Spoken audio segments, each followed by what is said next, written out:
Hi friends, மாயா சீனு சீரியலை பற்றி தான் நம்ம இந்த வீடியோக்குள்ளே பார்க்க போகிறோம். வாங்க நம்ம வீடியோக்குள்ளே போகலாம்.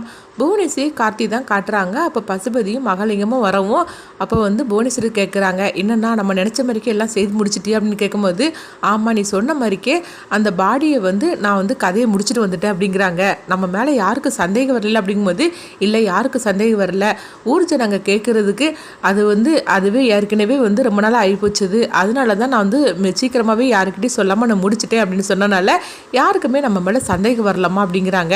இதை கேட்டதுமே உடனே புவனேஸ்வரியும் கார்த்திகிட்ட சொல்கிறாங்க, அங்கே பாரு கார்த்தி, நம்ம நினச்சது எல்லாமே கரெக்டாக நடந்துக்கிட்டு இருக்குது. அதனால நீ யாரு கண்ணிலையுமே பற்றக்கூடாது.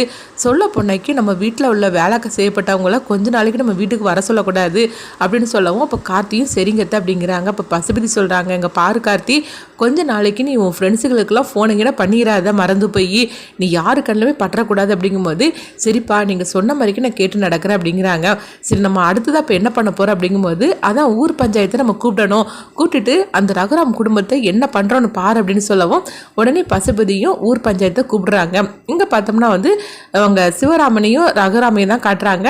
அப்போ சிவராமும் ரகுராமும் பஞ்சாயத்துக்காக போகும்போது உடனே ரகுராமோட அம்மா சொல்கிறாங்க, இங்கே பார்ப்பா பார்த்து எடுத்து பேசு அப்படிங்கும்போது உடனே சரின்னு சொல்லிட்டு அங்கேருந்து கிளம்பி போகிறாங்க. அங்கே போனதுமே ஊர்க்காரங்களாம் கேட்குறாங்க, எதுக்குங்க இப்போ பஞ்சாயத்தை கூப்பிட்டுருக்கிறீங்க? அதுதான் கார்த்தியோட இந்த நிலைமைக்கு கதிர் தான் காரணம்னு சொல்லிட்டு அவங்கள தான் அரெஸ்ட் பண்ணி கூட்டிகிட்டு போயாச்சுல, அதுக்கப்புறமா எதுக்காக ஊர் பஞ்சாயத்தை கூப்பிட்டுருக்கிறீங்க அப்படின்னு சொல்லி கேட்கும்போது அப்போ சிவாவும் சொல்கிறாங்க, அது கதிர் தான் அழைச்சிட்டு போயிட்டாங்களா, அதுக்கப்புறமா எதுக்காக எங்களை கூப்பிட்டு அசிங்கப்படுத்துறீங்க அப்படிங்கவும் அப்போ புவனேஸ்வரி கேட்குறாங்க, என்னது நல்லா தான் இருக்குது, என்ன இருந்தாலும் சரி தான், கதிர் உங்கள் வீட்டு மாப்பிள்ளை தானே, அப்போ நீங்கள் தப்பு பண்ணினதுக்கு அவனும் தானே உடந்த, அது மட்டும் இல்லாமல் அவன் தப்பு பண்ணிட்டு போயிட்டான்னா இந்த குடும்பத்துக்குள்ள அவனுக்கு எந்த சம்மந்தமும் கிடையாதா என்ன இருந்தாலும் அவங்க மாப்பிள்ளை தானே, கொஞ்ச நாளைக்கு அப்புறமா அவன் வெளியே வந்துடுவான், ஆனால் எங்களுடைய பையனை நாங்கள் இழந்திருக்கோமே, அதுக்கு என்ன நியாயம் எங்களுக்கு கிடைக்க போகுது, அதுக்காக தான் இந்த ஊர் பஞ்சாயத்தை நாங்கள் கூப்பிட்டுருக்குறோம் அப்படின்னு புவனேஸ்வரி சொல்லவும் அப்போ மகளிங்க சொல்கிறாங்க, இந்த பொம்பளை பாரு என்ன போடுதுன்னு அப்படின்னு சொல்லிட்டு புவனேஸ்வரியை பார்த்து உங்கள் மனசுக்குள்ளே நினச்சிட்டு இருக்கிறாங்க.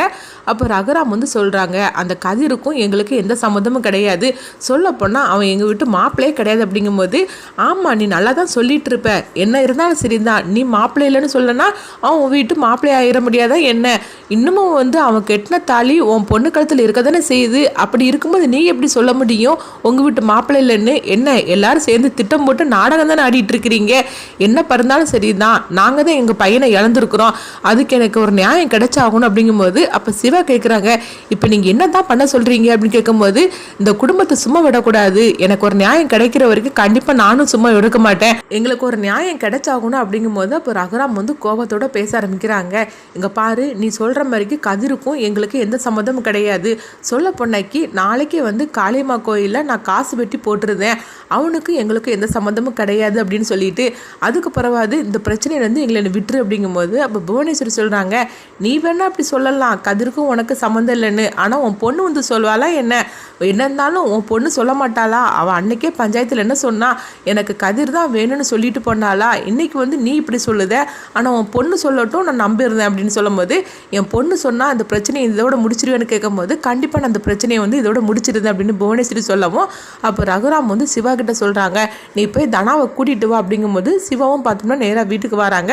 இங்கே பார்த்தோம்னா மாயா அவங்க வரவும் அப்போ ஜானகி கேட்குறாங்க, என்ன மாயா கதிருக்கு ஜாமீன் கிடச்சிட்டா, இல்லை ஏதாவது ரூபா வேணுமா ஜாமீன் அவனை வெளியில் கூட்டிகிட்டு வர்றதுக்கு, நான் அவனை நகையெல்லாம் தரட்டுமா பணத்துக்கு அப்படின்னு கேட்கும்போது, இல்லை பெரியம்மா அவனை ஜாமீன் எடுக்க முடியாது, இன்னும் கோர்ட்டில் தான் பார்க்கணுன்னு சொல்லிட்டாங்க அப்படிங்கவும் அப்போ அவனை உள்ளே போட்டுருவாங்களான்னு கேட்கும்போது, இல்லை பெரியம்மா அதெல்லாம் நடக்காது, நம்ம எப்படியும் கதிரை காப்பாற்றிடலாம் அப்படின்னு சொல்லிட்டு இருக்கவும், ஆனால் கதிரோட பர்ஸு அன்னைக்கு கதிருக்கும் கார்த்திக்கும் சண்டை நடந்ததுல, அப்போ தான் கதிரோட பர்ஸு காணாமல் போயிருக்குது, சொல்ல பொண்ணைக்கு அன்னைக்கு நம்ம பண்ண வீட்டில் கார்த்தி நம்ம இந்த மாதிரிக்கு பண்ணணும்ல, அப்போது நம்மளுக்கு தெரியாமல் யாரோ ஒளிஞ்சு நின்றுருக்காங்க அந்த பண்ண வீட்டில் அப்படின்னு சொல்லவும் இதை கேட்டதுமே ஜானகி அதிர்ச்சி அடைகிறாங்க.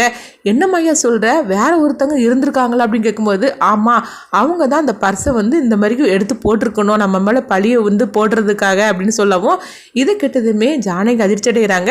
இப்படி இவங்க பேசிகிட்டு இருக்கும்போதே அங்கே சிவா வராங்க. வந்ததுமே தனான்னு சொல்லி கூப்பிடும் போது அப்போ ரகுராமோட அம்மா கேட்குறாங்க, எதுக்கு இப்போ நீ தனாவை கூப்பிட்டு இருக்கிற அப்படிங்கும்போது அப்போ நடந்த எல்லா விஷயத்தையும் சொல்கிறாங்க. இது கேட்டதுமே ஜானகி அதிர்ச்சி அடைகிறாங்க. அப்போ ஜானகி தனா கிட்ட சொல்கிறாங்க, இங்கே பாரு பஞ்சாயத்தில் நீ அப்பா பேச்சு கேட்டுட்டு நீ இப்படி சொல்லிடாத, நான் கதிர் கூட தான் சேர்ந்து வாழ்வேன்னு நீ சொல்லு அப்படிங்கவும் அப்போ பத்மாவும் பார்வதி சொல்கிறாங்க, நீங்கள் பாரு இந்த மாதிரிலாம் பேசிகிட்டு இருக்காது, அந்த கதிருக்கும் நம்மளுக்கு எந்த சம்மந்தமும் கிடையாது. சொல்ல போனாக்கி இன்னும் இந்த கதிர் வந்து இந்த வீட்டில் இருக்கக்கூடாது, அதனால அண்ணன் எடுத்த முடிவுக்கு தான் நீ சம்மதிக்கணும் அப்படிங்கவும் உடனே வந்து ஜானகி வந்து பத்மாவை போட்டு திட்டுறாங்க. இங்கே பாரு, இது என் பொண்ணாக்கும், என் பொண்ணும் என் மாப்பிளையும் சேர்ந்து வாழணும், அவங்க வாழ்க்கை நல்லா இருக்கும்னு நீ தேவையில்லாமல் இந்த மாதிரிலாம் பேசிகிட்டு இருக்காது அப்படின்னு சொல்லிட்டு தானா வா அப்படின்னு சொல்லிட்டு அவங்க ரூமுக்குள்ள அழைச்சிட்டு போகிறாங்க ஜானகி.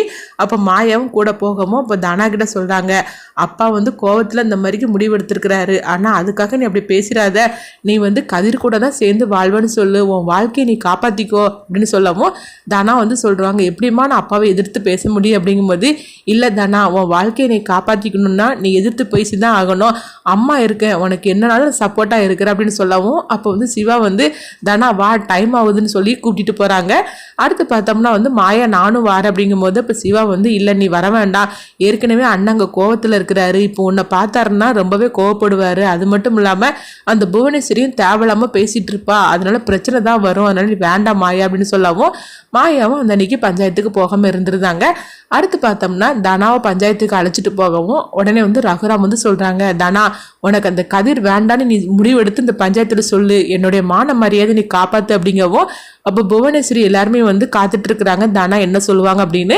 அப்போ தானா சொல்கிறாங்க, அப்பா நீங்கள் என்ன முடிவு எடுக்கிறீங்களோ அதுக்கு நான் சம்மதிக்கிறேன்பா, எங்கள் அப்பா எனக்காக தான் எல்லாமே நல்லது பண்ணுவார், அதனால் எங்கள் அப்பா என்ன முடிவு எடுத்தாலும் என்னுடைய சந்தோஷத்துக்காக தான் இருக்கும் அப்படின்னு சொல்லவும், பார்த்தீங்களா என் பொண்ணு என்ன மாதிரிக்கு ஒரு முடிவு எடுத்திருக்கிறான்னு, என் பொண்டாட்டி வேணா என்ன இந்த மாதிரிக்கு பேசியிருக்கலாம், ஆனால் என் பொண்ணு அப்படி பேச மாட்டான்னு எனக்கு நம்பிக்கை இருந்தது, இப்போ பார்த்தீங்களா அப்படின்னு சொல்லவும், நாளைக்கே நான் காளியம்மன் கோயிலில் வந்து நான் வந்து காசு வெட்டி போட போகிறேன், அவனுக்கும் என் பொண்ணுக்கு எந்த சம்மந்தமும் கிடையாது, இது போருமா அப்படிங்கவும் இது கிட்டதுமே புவனேஸ்வரி எல்லாரும் சந்தோஷப்பட ஆரம்பிச்சிருந்தாங்க. அடுத்து பார்த்தோம்னா எங்கள் ஜானகி தான் காட்டுறாங்க.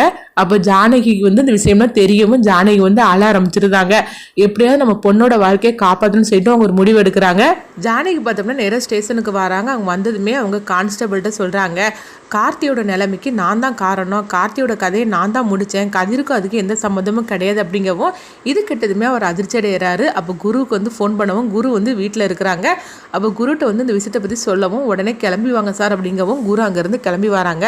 வந்ததுமே ஜானகி உட்கார்ந்துருக்கும் போது, என்னம்மா நீங்கள் இந்த மாதிரிக்கு முடிவு எடுத்திருக்கிறீங்க, நீங்கள் பொய் சொல்லாதீங்க, கதிரை காப்பாற்றுறதுக்காக தானே இந்த மாதிரிக்கு நீங்கள் சொல்லியிருக்கீங்க அப்படிங்கும்போது, நீங்கள் வந்து அதெல்லாம் கேட்காதீங்க, கார்த்தியோட நிலைமைக்கு நான் தான் காரணம், அவன் கதையை நான் தான் முடித்தேன், அதனால் கதிரை நீங்கள் வெளியே விட்டுருங்க அப்படின்னு சொல்லவும் இது கேட்டதுமே வந்து குருக்கு வேற என்ன பண்ணனே தெரியல. அப்போ வந்து குரு வந்து ஜானகி வந்து அவங்க லாக்கப்பில் போட்டுட்டு அவங்க கதிரை வந்து வெளியே விட்டுருந்தாங்க. அப்போ கதிர் இதை பார்த்துட்டு அதிர்ச்சி அடைகிறாங்க, அத்தை என்னத்தை நீங்கள் இந்த மாதிரிக்கு முடிவு எடுத்திருக்கிறீங்க, நான் சொல்கிறத கேளுங்க, தயவு செய்து கார்த்திக் என்ன நடந்ததோ அதுக்கு நான் தான் காரணம் அப்படிங்கும்போது, இல்லை கதிர் நீ வந்து எந்த தப்புமே செய்யலைன்னு எனக்கு தெரியும், அதனால நீ வீட்டுக்கு போ அப்படின்னு சொல்லவும் கதிர் எவ்வளவோ ஜானகிட்ட எடுத்து சொல்கிறாங்க. ஆனால் அவங்க கேட்குற நிலமையில இல்லை. குரு பார்த்தோம்னா கதிரை அழைச்சிட்டு நேராக ரகுராமோட வீட்டுக்கு வராங்க. அப்போ ரகுராம் குடும்பத்தில் உள்ள அவ்வளோருமே அதிர்ச்சி அடைகிறாங்க, எப்படி கதிர் வெளியே வந்தான்னு சொல்லிட்டு அதிர்ச்சி அடையும் போது அப்போ வந்து உடனே குரு சொல்கிறாங்க, கார்த்தியோட நிலைமைக்கு வந்து கதிர் காரணம் கிடையாது, வேற ஒருத்தங்க அப்படிங்கவும் யார் அப்படின்னு சொல்லிட்டு கேட்கும்போது ஜானகி அம்மா தான் அப்படிங்கிறாங்க. இது கிட்டதுமே மாயாவிலேருந்து தனாலேருந்து குடும்பத்தில் உள்ள அவ்வளோருமே அதிர்ச்சி அடைகிறாங்க. என்ன சொல்கிறீங்கன்னு கேட்கும்போது, ஆமாம் ஜானகி அம்மா வந்து இப்போ ஸ்டேஷனில் தான் இருக்கிறாங்க, அதனால தான் கதிரை நாங்கள் விடுவிச்சிட்டோம் அப்படிங்கிறாங்க. இது கிட்டதுமே ஒருத்தருக்குமே ஒன்றும் புரிய மாட்டுக்கு. மாயா வந்து ரொம்பவே அதிர்ச்சியோட நேராக பார்த்தோம்னா ஸ்டேஷனுக்கு ஓடி வராங்க. அங்கே ஜானகி உள்ளே இருக்கிறத பார்த்துட்டு, பெரியம்மா என்ன முடிவு எடுத்து வச்சிருக்கிறீங்க, எதுக்காக அந்த முடிவு எடுத்திருக்கீங்கன்னு சொல்லி கேட்கும்போது, இல்லை தனாவும் கதிரும் வந்து நம்மளை சேர்ந்து வாழணும், அதுக்காக தான் நான் அந்த முடிவு எடுத்துருக்கிறேன், அவங்க ரெண்டு பேரும் பிரிஞ்சிடக்கூடாது, என் ரெண்டு பொண்ணுங்களும் நல்லபடியாக இருக்கணும், அதுக்காக தான் இந்த முடிவு எடுத்திருக்கிறேன், நான் உங்ககிட்ட சொன்னால் கண்டிப்பாக நீ வந்து ஒத்துக்க மாட்டேன்னு எனக்கு தெரியும், அதனால தான் உங்ககிட்ட சொல்லாமல் கூட நேராக நாங்கள் வந்துட்டேன் அப்படிங்கவும் இது கிட்டதுமே மாயா அதிர்ச்சி அடைகிறாங்க. அடுத்ததான் அந்த கதை என்ன மாதிரி கொண்டுட்டு போவாங்கன்னு சொல்லி நம்மளும் வெயிட் பண்ணி பார்க்கலாம்.